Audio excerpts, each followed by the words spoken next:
Podcast SN.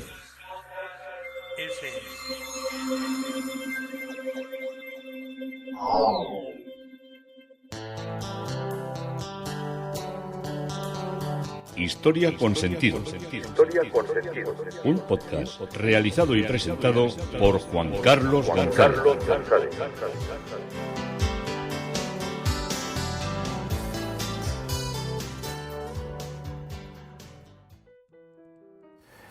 Un saludo a cuantos se acercan a través de las redes sociales, de Facebook, de Twitter, de mi página web Historia con Sentido. Yo soy Juan Carlos González y un día más encantado de acercaros una parte de la historia. Hoy el tema propuesto es en el interior de la Asunta de Venecia.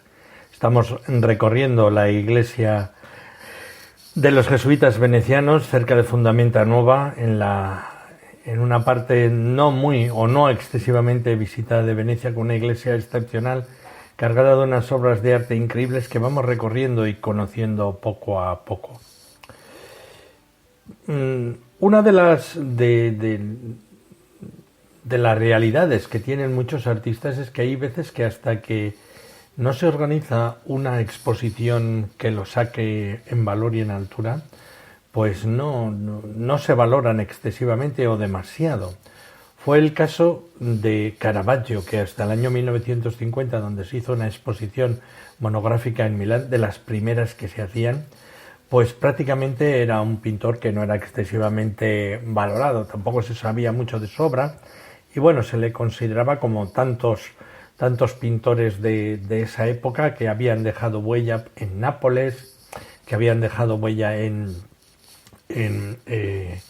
Roma, pero que bueno, se perdían en lo que era todo además una vida de crapuleo y de aventura que había llevado el personaje.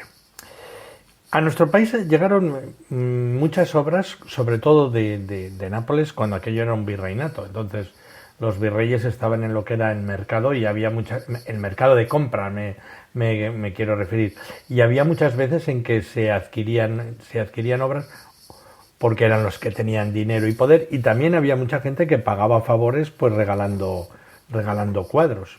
Y había también algunos que otros virreyes que verdaderamente eran coleccionistas, que amaban el arte y que lo compraban y que con él adornaban todo lo que eran sus posesiones. Y cuando algunos acababan la época del virreinato, sobre todo esto ya os lo he relatado varias veces, pues a uno que fue duque de Osuna, pues cogió y llenó en la medida que podía llenar,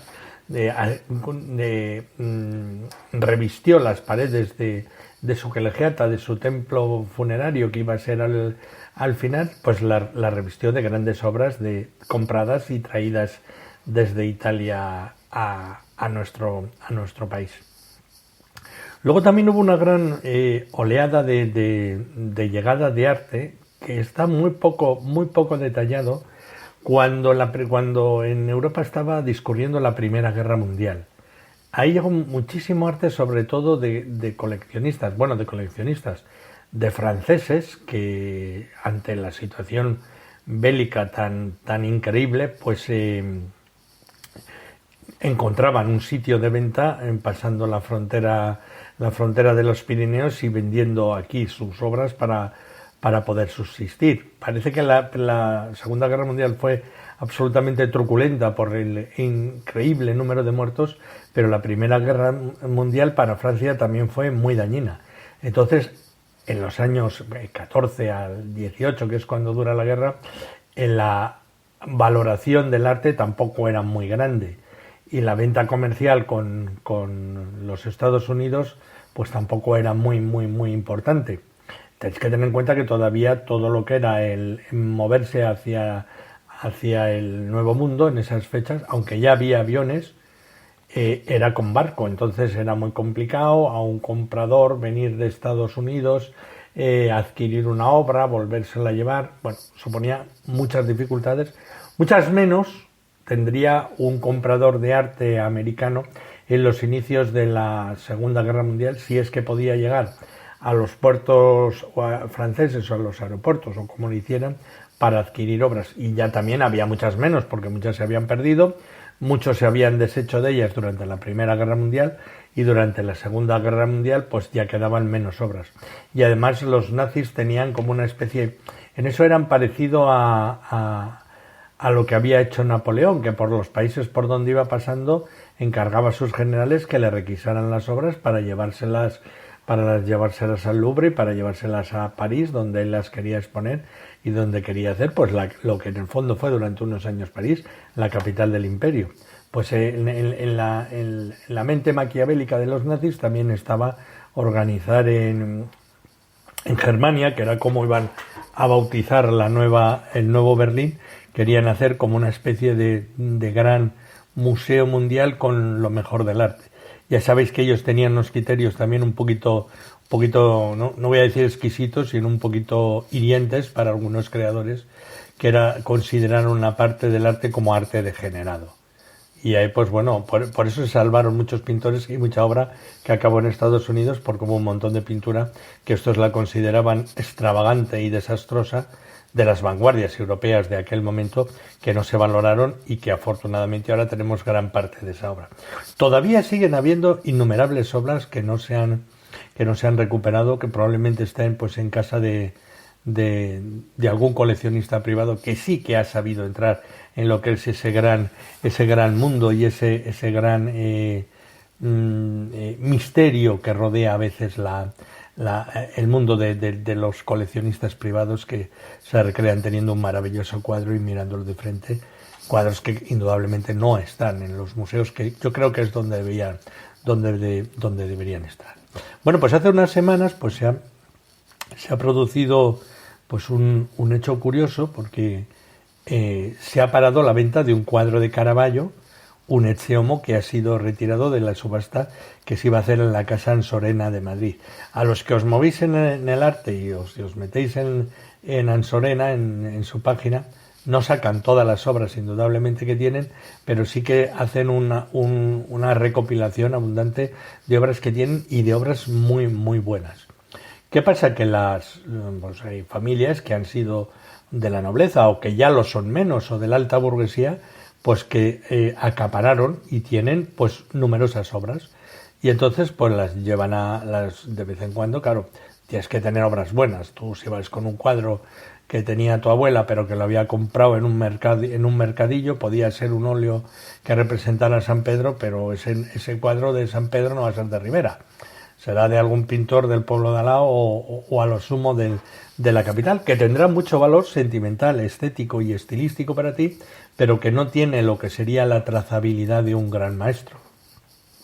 Entonces esta casa puso, Ansorena, para que os suene, es un poco la firma emblemática de valoración. Hay algunas otras más, pero vosotros todos habréis oído hablar de Sotheby's. Ansorena es, como si dijéramos, la que hace aquí las valoraciones como Sotheby's en Inglaterra y en Estados Unidos. Sotheby's también tiene una sede en Madrid, o tenía, ahora no lo sé con esto de la pandemia si la mantiene o no, la tenía allí en lo que es donde está la Puerta de Alcalá, en una de las esquinas, y allí pues me imagino que adquirían, compraban obras de arte, las valoraban y las ponían a sus subastas. Pero claro, todo esto ya en el momento en que el Estado, a no ser que sea una maniobra como muy, muy secreta, que ya esto es complicado, porque en todo lo que es el mundo, que sí que lo seguirá abriendo, privadísimo de los coleccionistas, pero en el momento en que ya anda mucha gente, por decirlo así, danzando y valorando, pues cuando una obra se va a valorar para luego subastarla, pues la gente se entera. ¿Y qué ha pasado? Pues que se ha frenado la venta y el cuadro está retenido, va a ser estudiado, va a ser valorado, y no sabemos si algún día, afortunadamente, podrá acabar colgada en lo que es el museo del Prado. Creo yo que sería su sitio.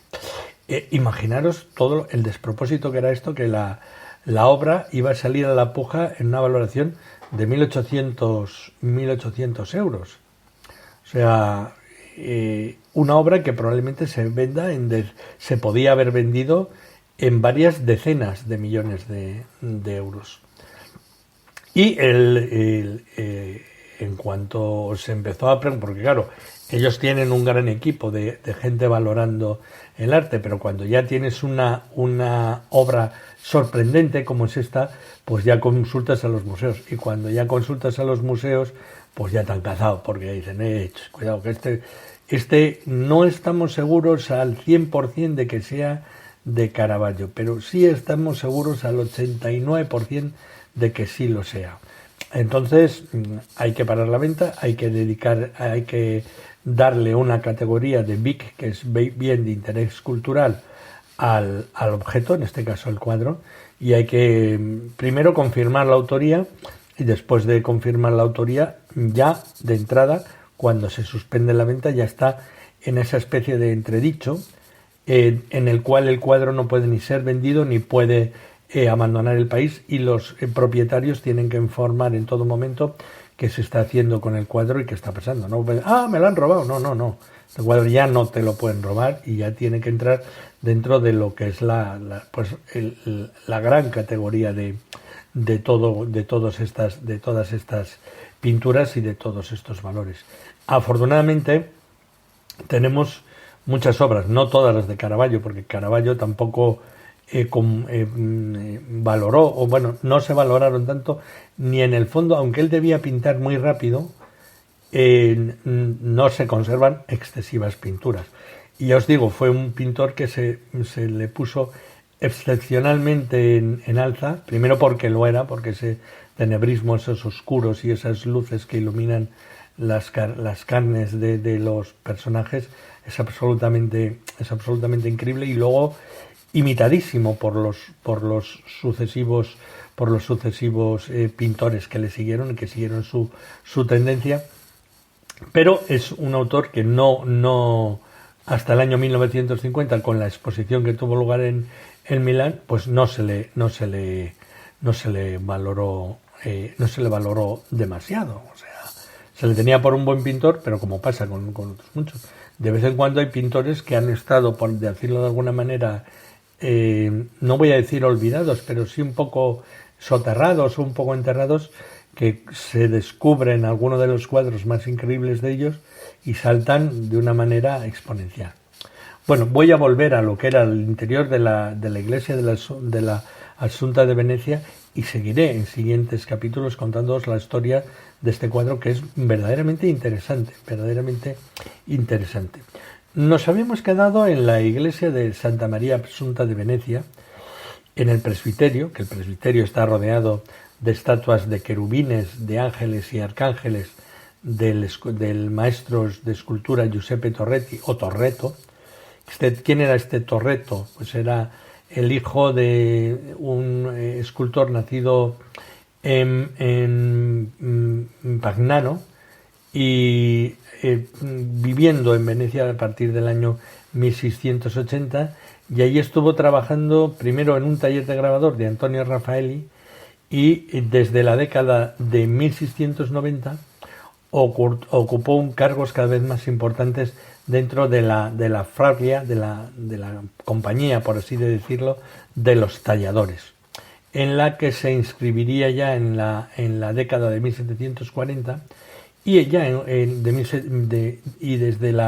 desde julio de 1691 fue elegido agregador de pruebas, o sea, examinador, mientras que al año siguiente se convirtió en el vicario del arte, que valoraba todo lo que eran las líneas ejecutivas, ejerciendo como tal desde por lo menos en 1697 a 1700, años de gran actividad en todo lo que era la Venecia tan explosiva creativamente. Una de las primeras obras que nos ha llegado es un San Antonio de Padua con niño de la iglesia de Paderno de la Grappa, es una zona de vino. La Grappa es una bebida, enviado desde Venecia en marzo de 1770 y considerado el prototipo de los posteriores que se hicieron del tema. En 1706 se instaló en la parroquia de Santa Marina de Venecia, donde vivió hasta su muerte. Trabajó principalmente en Venecia. Sus obras están en Santa María la Formosa, aquí en los Jesuitas, en los Scalzi, en los Descalzos, y en San Estae, en Venecia todas ellas, en Udine, en la Capilla Manin, que están sus relieves en piedra con los episodios de la vida de la Virgen que decoran las paredes laterales, y también fue fundador de un conocido taller más tarde continuado por sus sobrinos Giuseppe Bernardi y Giovanni Ferrari, lugar donde, entre otros, se formó una de mis debilidades, que es el escultor Canova. Su sobrino Giuseppe Bernardi fue apodado y todavía a veces es nombrado con el mismo apellido, Giuseppe Torreto o Torretti o Torrentino, como se le presenta. Volviendo a lo que es la historia de la iglesia, de Jacopo Antonio Pazzo es el altar, que consta de 10 columnas coronadas por una cúpula blanca y verde. Jacopo Antonio Pozzo también se le denomina dal Pozzo y Pozzi, y a menudo es conocido como carmelita, como Giuseppe di Pozzo, que fue religioso, arquitecto y tallista italiano. Siguió a su hermano Andrea en lo que fue la vocación, entró en los carmelitas descalzos y tomó más adelante, también a veces se le conoce como Fray Giuseppe de San Antonio Donato. Fue un escultor activo, sobre todo en lo que era la elaboración de los altares, y en sus obras el proyecto más notable es el de la catedral del altar mayor de la catedral de Bolzano. Su trabajo más destacable es el altar mayor aquí de la iglesia de Santa María Assunta, compuesto, como os digo, por 10 columnas espirales retorcidas en mármol verde y coronadas por una cúpula blanca y verde. Es una preciosidad. Son relevantes de igual modo sus intervenciones en la iglesia de Santa María de Nazaret, que son la iglesia que conocemos como Scalzi, Descalzos, donde trabajó en varias intervenciones para completar el interior después de la muerte de Baldassare Longueña. Baldassare Longueña ya nos tiene que sonar mucho porque visitamos con él y la recorrimos como autor y como maestro en Nuestra Señora de la Salute. Como todas las iglesias venecianas, detrás de lo que era la portada existía una contrafachada interior que era también como un retablo. Había un retablo exterior donde estaba puesta la parte suntuosa de la realidad teológica o de la realidad de la Contrarreforma. Allá con una parte de la Contrarreforma se prohibió que se pusieran estatuas de los fundadores y se pasaron a la parte interior. Ahí está, en una especie como de gran retablo, la tumba de la familia de Lecce, que fue una obra realizada por Jacopo Sansovino a mediados del siglo XVI. Este monumento se origina en la iglesia de los Crociferi anterior y fue reconstruido por los jesuitas en el sitio original. Estaba construido en 2 órdenes, respectivamente de 8 y de 4 columnas, la baja de 8 y la alta de 4 columnas, y contiene los sarcófagos cubiertos de bustos de Priamo da Lecce, en el centro está en la parte central, obra de Alessandro Vittoria, Andrea da Lecce, a la izquierda obra de Giulio del Moro, y Giovanni da Lecce, a la derecha también obra de Luigi del Moro. Primo da Lecce fue un patricio romano de una clara estirpe y un gran patrimonio, muy honrado en Venecia, y fue procurador de San Marcos entre 1496 y 1557. La obra escultórica es de Alessandro Vittoria. Este es un gran escultor y medallista que perteneció desde 1543 al taller de Sansovino, con quien colaboró en la decoración de la tumba del Dux Francesco Venier en la iglesia de San Salvatore. También estudió a Miguel Ángel y a Permiñanino indirectamente, y el desarrollo de su arte tiende hacia un pictorismo cada vez más acentuado al unísono con la pintura contemporánea. También fue un artista consolidado, y entre sus obras más significativas, la estatua de San Juan Bautista, ahora en San Zacarías, la estatua de Mercurio, afuera del Palacio Ducale, el busto de Sansovino en el oratorio del seminario y el busto de Benedetto Mancini en Ca de Oro, y el altar de San Francisco de la Viña, los bustos de Gasparo y Tommaso Contarini en Santa María del Orto y San Gerolamo de Frari en Santa María Gloriosa de Frari. La estatuilla de San Zacarías también en la iglesia de San Zacarías, otro Cristo que está en la iglesia de Frari, de los frailes de Venecia, y un Bautista en la catedral de Treviso.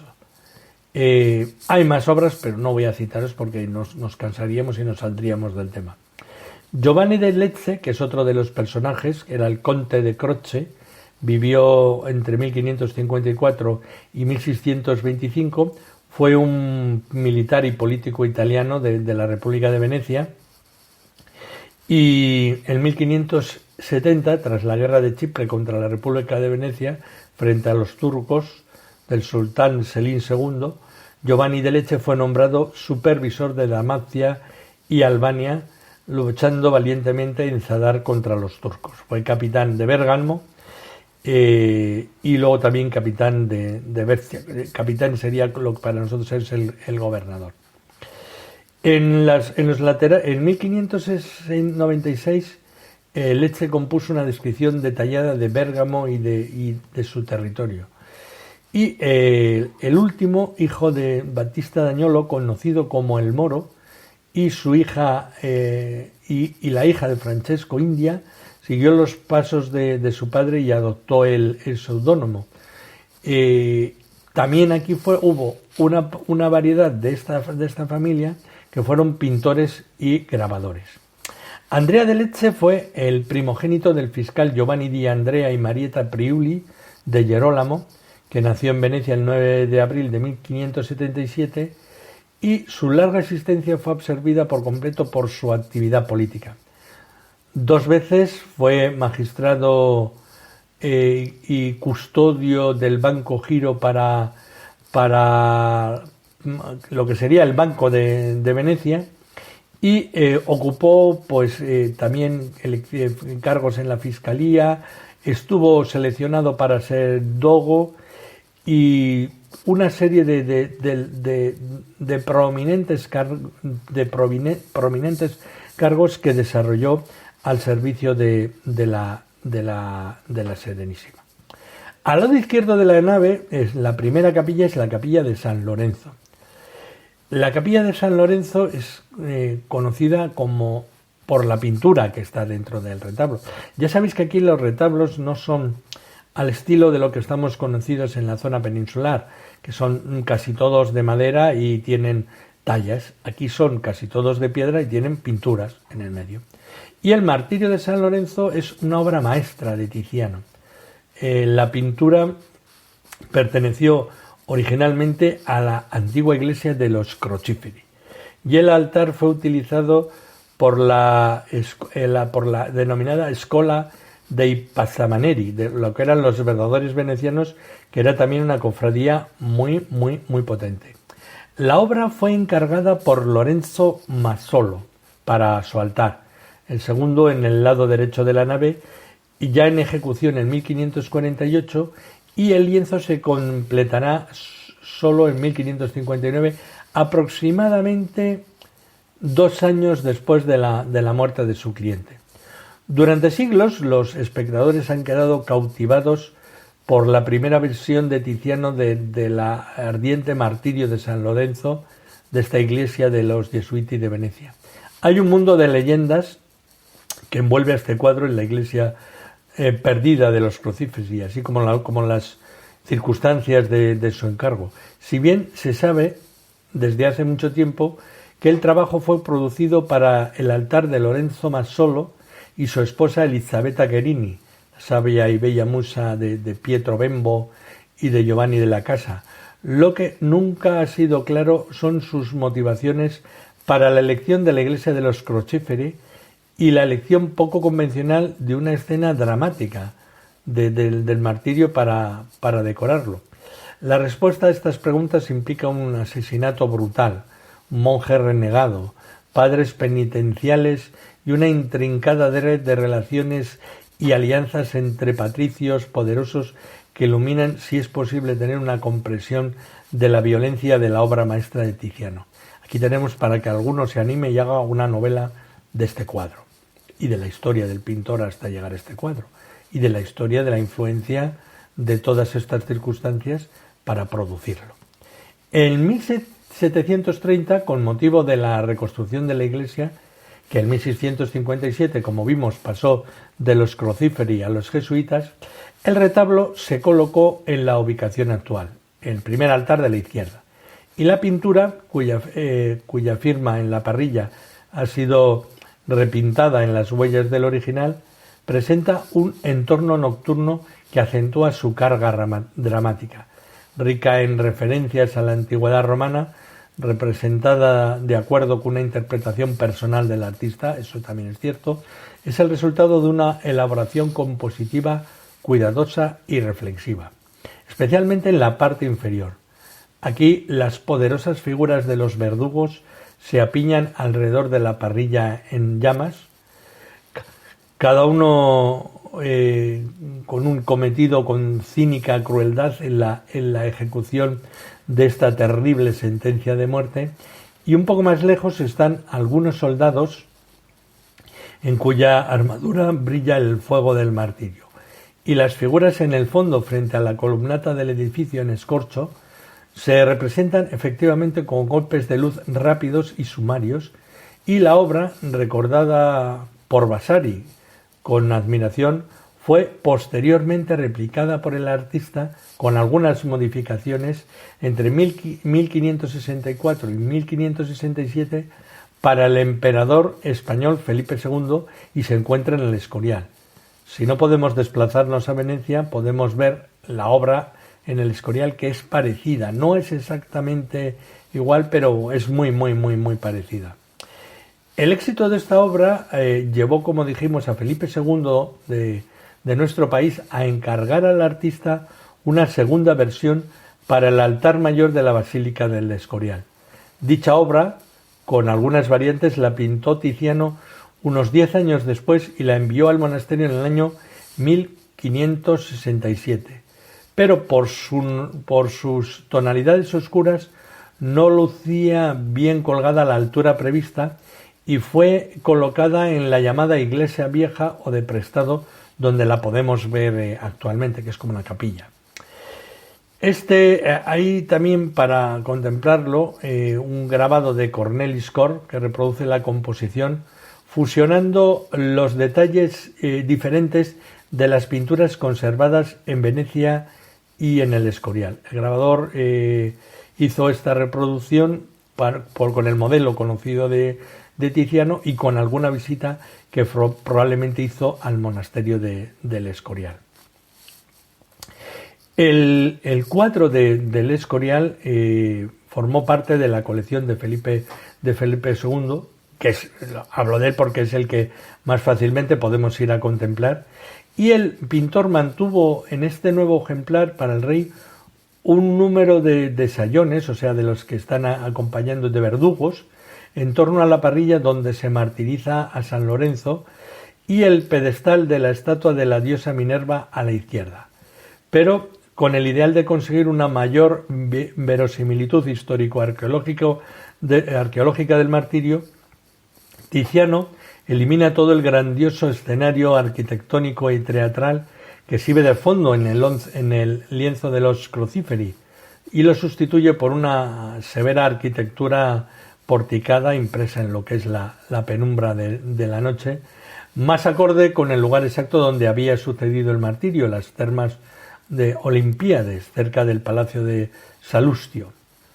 Otra de las grandes innovaciones es que el nuevo juego de iluminaciones que ha empleado Tiziano en esta versión, explotando todas las posibilidades efectistas de una atmósfera nocturna, que sirven para resaltar aún más el cuerpo martirizado del santo, gracias a la intensidad de las llamas de la hoguera y de las luminarias dispuestas sobre la peana del ídolo, hace que sea de alguna manera más claro y más intenso.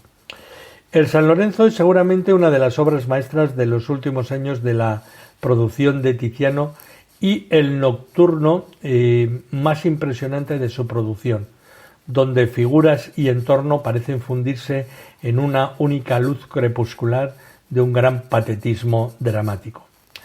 Las figuras adquieren una extraordinaria fuerza expresiva gracias al empleo de esta nueva técnica pictórica, que se hace cada vez más libre y suelta a base de una factura absolutamente revolucionaria de ricos empastes, donde la luz acaba mezclándose con los colores de una manera inigualablemente en rápidos toques y en ligeras veladuras.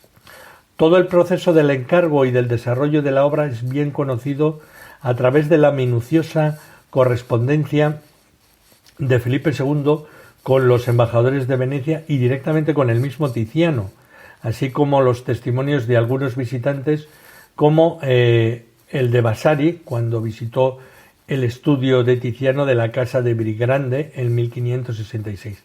El martirio llega a España en 1568 y al Escorial en 1574, colocándose, como os he dicho, en el altar de la iglesia vieja de Prestado, donde ha permanecido a lo largo de los 4 siglos de historia. Entre dos obras también importadas del maestro Cadorino, que es la Adoración de los Magos y el Entierro de Cristo, trasladado al Museo del Prado en 1819. Su ubicación en esta capilla tuvo un significado muy emblemático, ya que además de servir como primera iglesia cuando se construía el monasterio, se instaló bajo el presbiterio del primer panteón de la familia ausbúrbica española, hasta su traslado en 1586 a la bóveda de debajo del altar mayor de la basílica. Además, a sus pies se sitúa la primera habitación de Felipe II, mientras que por encima de ella se colocó un pequeño coro alto destinado a acoger a los frailes en las oraciones por los difuntos dispuestos en la cabecera. Y hasta aquí nos ha traído hoy una parte del interior de la Asunta de Venecia, que ya estamos viendo qué tesoros más majestuosos y más maravillosos recoge. En el interior de la Asunta, Venecia, los jesuitas, Juan Carlos González, Historia con Sentido, encantado un día más de haberos podido acercar una parte de la historia.